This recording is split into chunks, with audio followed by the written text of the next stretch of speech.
নমস্কার, দেখছেন আর voice news 24x7, সাথে রয়েছি আমি বিশাখা দাস। বৃহস্পতিবার গাজলে দেওয়াল লিখনের কাজ শুরু করলো যুব মহিলা কিষাণ মোর্চার কর্মীরা। বিধানসভার নির্বাচনকে সামনে রেখে প্রার্থীর নাম ঘোষণা না হলেও দেয়াল লিখনের কাজ শুরু করলো ভারতীয় জনতা পার্টির পক্ষ থেকে। এদিন নতুন বছর 2021কে স্বাগত জানিয়ে গাজল ব্লক মাজরা অঞ্চলের নয়াপাড়া মোড়ে জিপি-8 এর অন্তর্গত ভারতীয় জনতা পার্টির যুব মহিলা ও কিষাণ মোর্চার উদ্যোগে বিশেষ দেওয়াল লিখন কর্মসূচি অনুষ্ঠিত হয়।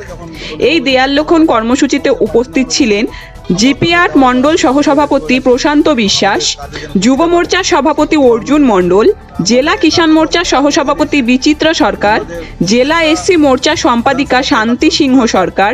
এছাড়াও উপস্থিত ছিলেন ভারতীয় জনতা পার্টির যুব ভাই বোনেরা।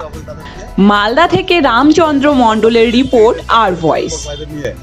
এখানে কিষাণ মোর্চার জেলার সহসভাপতি আছে আমাদের বিপ্রদা, আমাদের মহিলা মোর্চার প্রেসিডেন্ট আছে গাঙ্গুলিদি, এবং আমাদের যুব মোর্চার প্রেসিডেন্ট আছে অর্জুনদা। তাদেরকে নিয়ে এবং আমাদের যুবক ভাই বোনদের সবাইকে নিয়ে আমরা আজকের এই কাজের শুভারম্ভ করেছি।